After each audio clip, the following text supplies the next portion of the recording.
Hello everyone, this is ninth video on Lebesgue integral.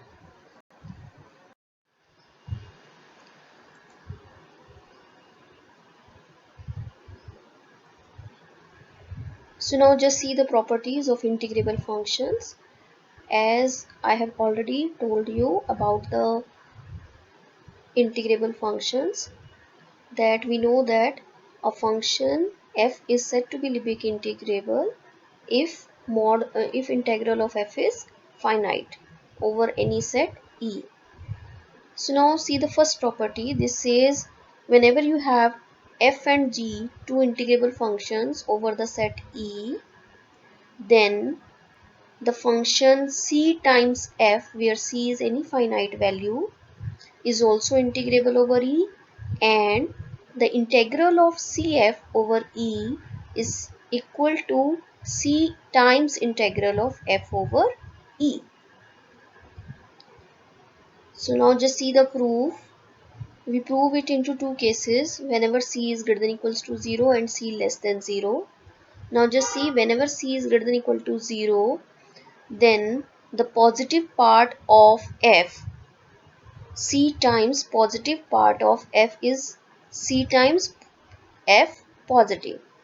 Similarly, cf negative means cf negative. Right? We can take c to be outside because our c is also positive, so there will be no change in cf positive part and c times f positive part, both are same. Now just see, for example, if we are given a function f of x is equal to 1 for x rational and minus 1 for x irrational, and whenever our c is greater than equals to 0, let's suppose c is positive 2 plus 2, then what will be the value of c times f? It will be 2 for x rational and minus 2 for x irrational. So 2 times f positive part, again it is 2 when your x is rational, and for irrational its value is 0, because for irrational its value is minus 2, right? And the max of minus 2 comma 0 will be 0. So it will be 0 for x irrational. Same way we can find out the negative part f minus of fx, right? So we will see this thing holds whenever our c is greater than equals to 0. And whenever c is negative, then c times f positive part is same as that minus c times f negative part. Now just see, if in the same example, if we consider c to be negative, let's suppose it is minus 2, then what will be the value of function cf? It will be minus 2 into 1, which is minus 2 for rational and plus 2 for irrational, right? Now just see the what is the positive part of this cf. Cf positive will be what? It will be the max of cf comma 0. So max of minus 2 comma 0 will be 0 when your x is rational, and max of plus 2 comma 0 will be plus 2 for x irrational. So cf positive of f attains value 0 whenever x is rational and 2 for x is irrational, right? And what is the value of minus c times f negative part? What is our f negative? It is 1 for x irrational and 0 for x rational. So minus c means minus minus 2 means plus 2. So we get this is 2 times f negative part, which is 2 for x irrational and 0 for x rational. Okay, and this is same as that cf positive part. So what we get, cf positive in case of c negative, it is minus c times f negative part. The same way cf negative will be minus c times f positive part, right? Now what is given to us? Given that the cf is integrable over E whenever f is integrable over E. So we have to show that whenever f is integrable, then c times f is also integrable. Now just see, as we know that f is integrable implies that its positive and negative both parts are integrable. both are non-negative functions. Okay, so from this c greater than equal to 0, we get this is c times f positive. Since f positive is non-negative function, c times f positive is also non-negative function. So by the property of non-negative function, cf plus positive part is also integrable, because f positive part is integrable. Same way this, right? Similarly, whenever your c is negative, this is equal to minus c times f negative. Now again, f negative is our positive function, our non-negative function. C is negative, so minus c will become again positive. So this is also non-negative. So this whole function will become non-negative. So by the properties of non-negative function, this is also integrable. So all these are integrable. So this implies our CF is integrable over E, and we can take C to be outside, right? The same way we can prove the converse also. So this is the property A. Whenever we have an integrable function, the finite constant multiple is also integrable, and we can take constant to. Now the next property, which says whenever f and g are integrable, then their sum is also integrable over E. Moreover, this sum is written as the integral of f, the integral of first function plus the integral of second function. Now just see what is given to us. Given that f and g are integrable.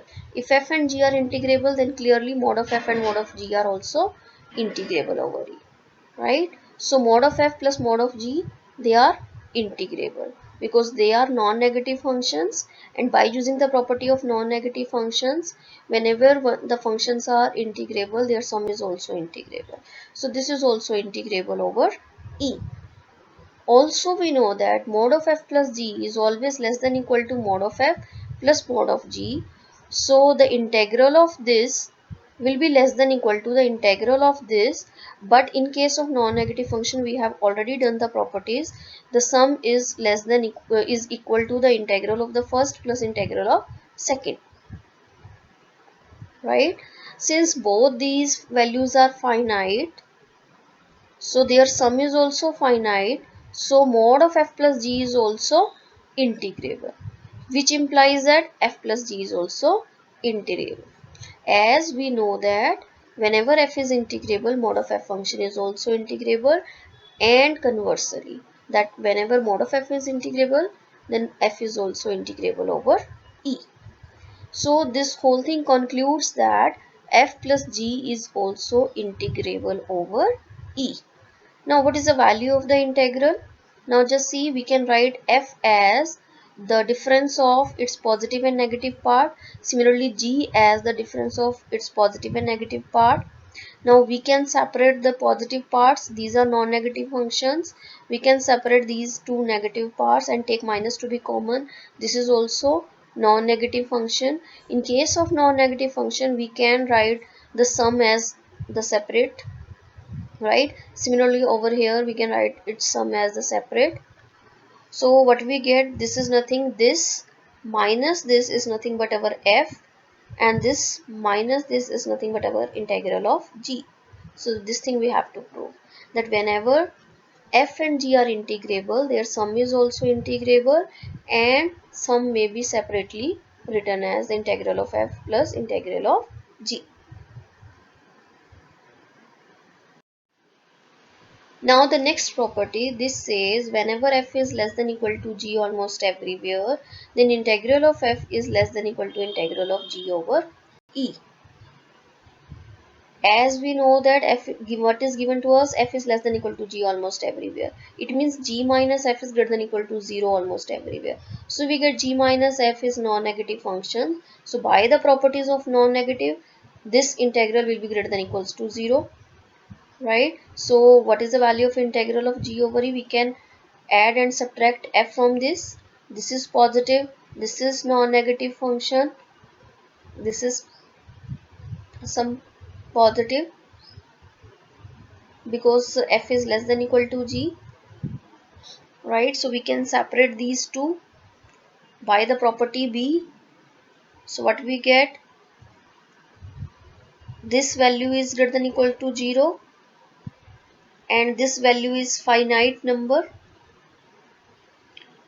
So ultimate integral of g will be greater than equal to integral of f over e, and this thing we have to prove. So whenever f is less than equal to g almost everywhere, integral of f over e will be less than equal to integral of g over e. Now the part D, this says if E1 and E2 are disjoint measurable sets in E, then integral of f over E1 union E2 will be same as that integral of f over E1 plus integral of f over E2. So provided these sets should be disjoint. So now just see what will be the value of integral of f over E1 union E2. It is nothing but the integral of f over f into characteristic function over E1 union E2. But since these are disjoint, so we can write this as characteristic over E1 as well as characteristic over E2. And this is nothing but the integral of f over E1 plus integral of f over E2.